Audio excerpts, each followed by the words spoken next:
राघव जगत बंधु दीनों पर दया करने वाले, क्षमा के स्वरूप, भय को धारण करने वाले, पृथ्वी की तरह धैर्य धारण करने वाले, मर्यादा पुरुषोत्तम राम, सूर्य की तरह प्रतिभा रखने वाले, कौशल्या के नेत्रों के तारे, दशरथ के दुलारे। बोलो शिव के पावन आयु को 2 घंटों में परिवर्तित करने वाला कौन है? आपके श्री चरणों का कोई दास ये होगा। बहुत अच्छी बात है, ऐसा तो हो ही नहीं सकता। प्रभु राघव नाथ धन भय जनिहारा कोई एक दासे तुम्हारा। नहीं राम, शिव धनुष तोड़ने वाला भी कौन है? कोई शिव प्यारा भी होगा, नहीं हो सकता। जिसने ऐसा अपराध किया ये ठीक है, वो दास आपका ही होगा। ये भी ठीक है। जो कृपा पात्र है गुरु होगा, वो कभी किससे डर सकता है। कहना क्या चाहते हो? जिस पर है कृपा ब्रह्म होगी, तो फिर ये कार्य वही कर सकता है। आए सुकार कहिए बार बार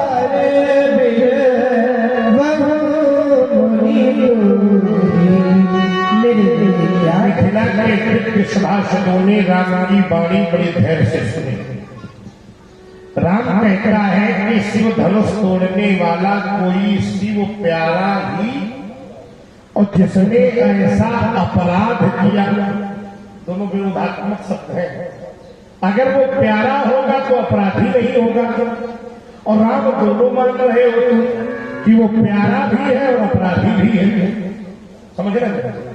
ऐसा नहीं कि शिव का अपराध आज से पहले किसी ने नहीं किया। बहुत लोगों ने शिव का अपराध किया और वो शिव के प्यारे भी बने, लेकिन ऐसे नहीं बने। पहले शिव ने उन्हें दंड दिया और इसके बाद वो शिव के प्यारे। बहुत ईमानदारी से करते हैं। तो यहां भी अपराध है, हम स्वीकार रहे, हमने नहीं कहा जिसने ऐसा अपराध किया। तो अगर यहाँ अपराध आ जाए तो फिर बिना दंड दिए प्यारा कैसे बन जाएगा भाई? आज तक जितने अपराध हुए, अपराध के बाद पहले दंड और फिर देखो दक्ष ने अपराध किया करने में ना, और बाद में प्यारा भी बन गया। तो बात तो ठीक है, अपराधी भी है और प्यारा भी बन जाए, हमें कोई आपत्ति नहीं, लेकिन दंड वाले विधान कहां से आए? लेकिन मैंने सुना है कि राम की वाणी कभी मिथ्या भी नहीं होती, राम सही हमेशा सत्य बोलते हैं। तो राम अगर कह रहा है कि वो सेवक है, तो व्यास जी कह दो हमारी ओर से सेवक से क्या करना चाहिए? सेवक से करे शिव हरि हरि करनी कर करिए लड़ा। अगर देखो को मार्ग है, राम से सेवक मानते हैं और परशुराम से शत्रु मानते हैं। अगर वो सेवक है तो हमें सेवक हम नहीं लड़ाई कर, सीधी बात है, कोई गलत तो नहीं कह रहे हैं। मिथिला वासी सकते हैं, ठीक कह रहे। अब अगर वो शत्रु है तो लड़ाई करे, तुम न परेशान हो। वो लड़ाई क्यों करे? क्योंकि मैंने उसके लिए एक संख्या स्थापित की है बेटा राम, और वो संख्या क्या है व्यास जी? सुनो, शिव राम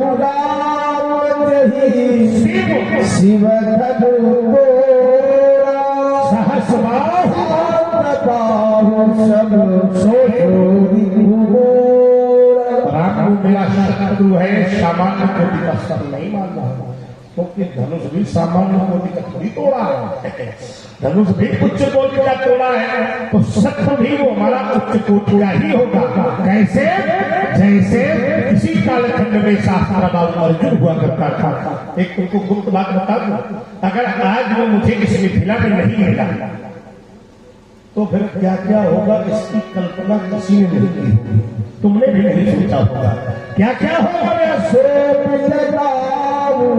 बिहारी समाज नहीं न तुम्हारे जय है सब राजा। तो सीधा निकल कर जिसने धनुष तोड़ा है वो अलग आ गए, हमारे पांव पकड़े जाए तो उनकी मुझसे गलती हो गई। अगर वो अच्छा होगा तो उसको हम छोड़ देंगे और गड़बड़ वाले विभाग का होगा तो उसको निपटा देंगे। दोनों बातें हैं तो समझ लीजिए। अब इतना कहने के बाद भी वो अलग नहीं आ रहा तो हमारी दृष्टि यहाँ बैठे राजाओं के ऊपर गई। शायद भैया तुम लोग भी तो धनुष तोड़ने आए थे और धनुष तोड़ने वाला भी हमारे बीच में ही होगा, ये परशुराम अनुमान है।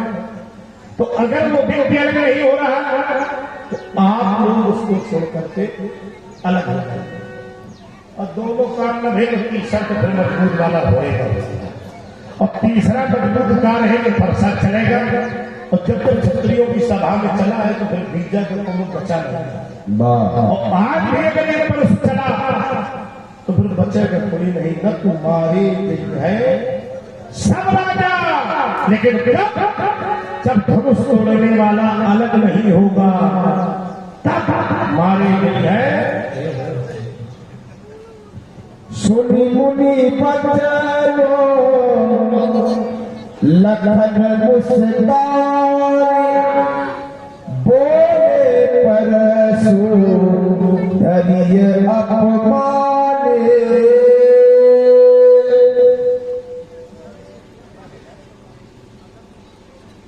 राज्य पंडित जी बहुत अच्छा सवाल कर रहे हैं। भैया बहुत धनुष बांधे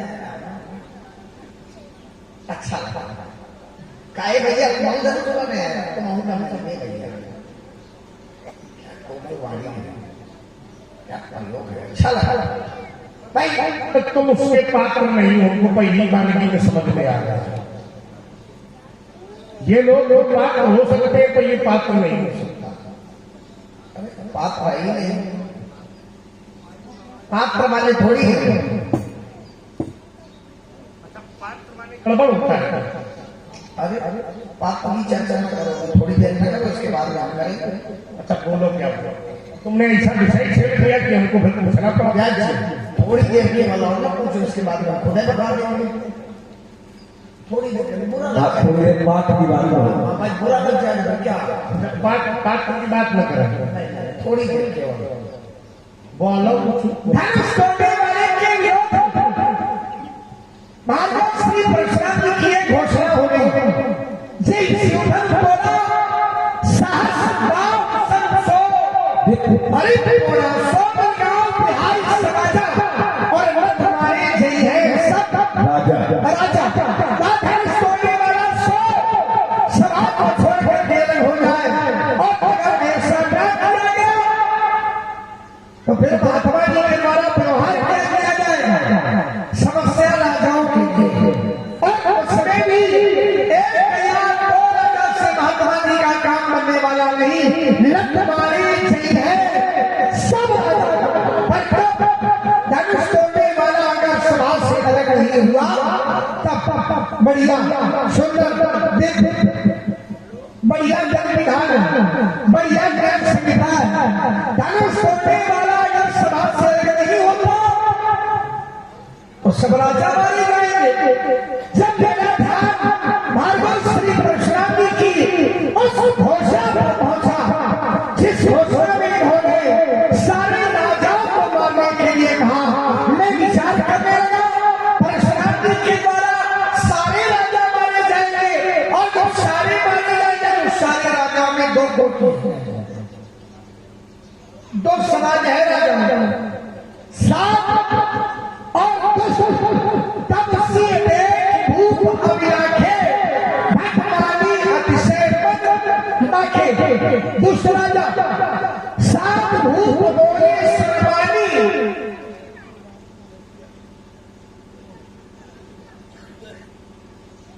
सिद्धांत ब्राह्मण खवाए और ठाकुर फुसलाए।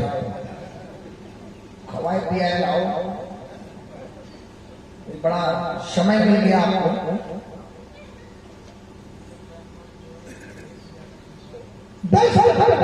और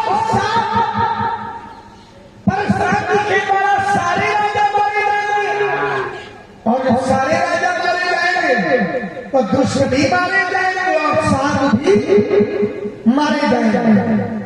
दुष्ट मारे जाएंगे ये तो ठीक है, लेकिन साधु मारे जाएंगे ये भी ठीक है? ये ठीक नहीं।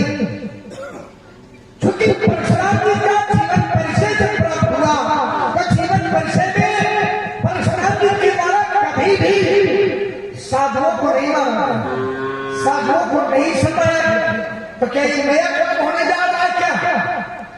परशुराम जी के जीवन में परित्राण है, साधुता, अभिलाषा, चतुष्कता, धर्म संस्थापना अर्थाय धर्म की स्थापना के लिए सब भगवान युगे युगे परशुराम जी के द्वारा धर्म की स्थापना होती है। और जब साधुओं को मारेंगे तो क्या धर्म की स्थापना होगी? अन्याय का पोषण हो जाएगा और धर्म का शोषण हो जाएगा। जब साथ मारे जाएंगे, विचार करने का, अगर साथ मारे जाएंगे तो धर्म होगा कि धर्म, न्याय होगा कि अन्याय, ये पुण्य होगा कि पाप। सबसे बड़ी बात यह है कि परशुराम जी की बात जब ऐसा किया जाएगा तो परशुराम जी अपने जीवन चरित्र के साथ कितना बड़ा न्याय कर पाएंगे, ये बात समझ में नहीं। क्योंकि जीवन चरित्र है साधुओं की रक्षा, दुष्टों का विनाश, साधुओं की रक्षा न हो पावे ये चलेगा, दुष्टों का विनाश न हो पाए ये भी चलेगा, लेकिन दुष्ट मारे जाएंगे ये चलेगा, ये नहीं चल पाएगा। इसलिए नहीं चल पाएगा क्योंकि साधुओं को मारना ये उचित नहीं है। साधुओं को मारना धर्म युद्ध नहीं है, नीति युद्ध नहीं है, और परशुराम जी के द्वारा ऐसा किया जाएगा। बड़ी समस्या है, या कह दिया जाए समस्या का ताला लग गया है। समस्या रूपी ताला लगा हुआ है, ताला खुलता कब है? जब ताली मिल जाए, चाबी मिल जाए, कभी तो खुलेगा। चाबी नहीं, बल्कि चाबियों का गुच्छा परशुराम जी के हाथों में है, लेकिन इनके पास बुद्धि ही नहीं तो हम करें। चाबी बुद्धि नहीं कि कौन सी ताली किस ताली पे प्रयोग किया जाए जो कि ताला खुल जाए। अब जैसे प्रश्न हो आकाश मंडल में ध्रुव तारा कौन है, मंगल तारा कौन है, तो शायद कोई न बताता है, लेकिन अगर प्रश्न कर दिया जाए चंद्रमा कौन है, सूरज कौन है, ये कोई पूछने वाली बात है? और भाई अगर प्रश्न हो जाए बारात में दूल्हा कौन है, तो ये कोई पूछने वाली बात तो है नहीं, लेकिन पूछने वाली बात है। पंडित जी बेचारे कभी दूल्हा तो बने नहीं, अब ये दूल्हा नहीं बने तो दूल्हा का वेश किया जाए, दूल्हा का परिवेश किया जाए, तो इसकी समस्या भी है। इसलिए ये समस्या है, इसलिए धनुष तोड़ने वाले को परशुराम जी अपराधी कह रहे, शत्रु कह रहे, जबकि धनुष तोड़ने वाले ने धनुष को तोड़ करके इनके साथ सत्वत व्यवहार किया है। ये समझ नहीं आ रहा भाई, शत्रु और मित्र ये काहे से होते हैं? शत्रु और मित्र ये व्यवहार से होते हैं। कोई किसी का शत्रु नहीं होता, कोई किसी का मित्र भी नहीं होता, न कश्चित कश्चित मित्रम न कश्चित कश्चित हरिपुर व्यवहारेण ही जायन्ते मित्रान् हरिपुरस्तः। व्यवहार के माध्यम से जन्म होता है मित्रता का, और व्यवहार के माध्यम से जन्म होता है शत्रुता का। तो क्या धनुष तोड़ने वाले ने ऐसा कोई व्यवहार किया है और करने वाले नहीं किया है? और जब नहीं किया है तो साहस भाव सब सो